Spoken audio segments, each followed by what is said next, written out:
When you think of Breitling, what comes to mind?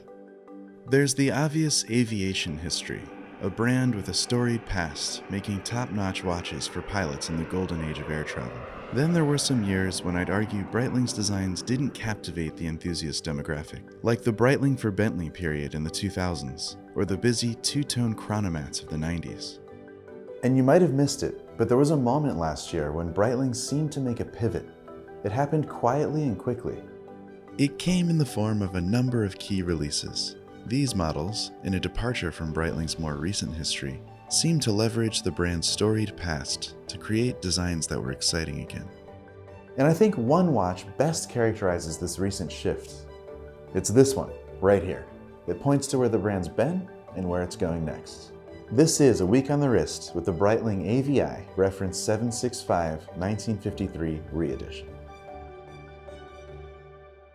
If you're a collector who's joined the hobby any time in the last decade, you might be under the impression that the whole hobby is fueled by nostalgia for the 50s, 60s, and 70s. Don't get me wrong, I love designs from this time period. But successfully recreating those designs from this era can be tricky. It's hard to capture the magic a second time. The way I see it, brands go about it one of three ways. First up is a category of recreations that we'll call faux vintage. This style is characterized by the use of fauxtina, artificially applying an aged or distressed look to the watch to give it that highly desirable vintage aesthetic. The next category is the playful interpretation, essentially a blend of design elements meant to capture the spirit of the originals, but importantly, not exact recreations.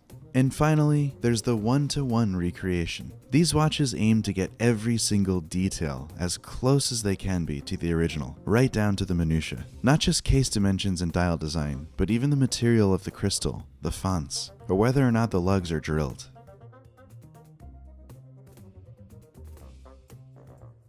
And that brings us back to the watch we're looking at today, the Breitling AVI reference 765.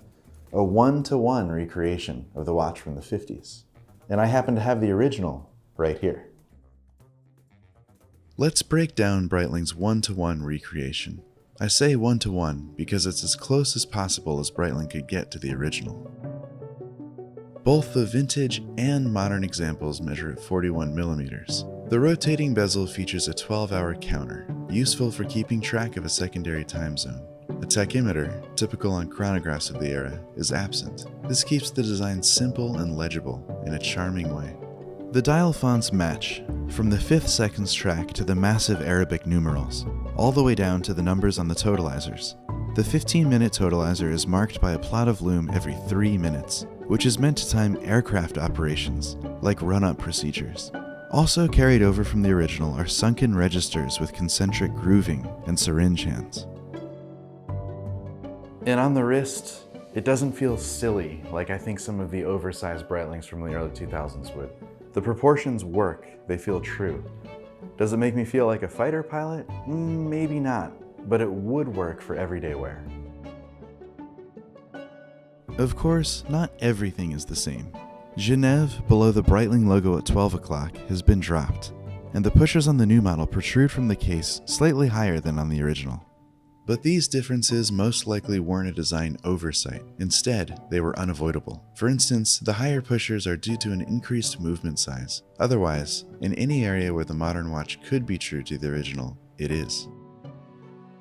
But this isn't what makes the watch for me. It's the fact that when I look at it, it evokes the same emotions as the vintage watch. The spirit of the early 50s and the dawning of the jet age are just as present in this modern watch as they are in the original.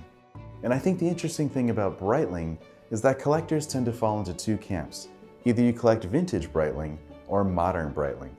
But this one watch can bridge that gap. And I think it's an exciting waypoint on this new course that Breitling is charting.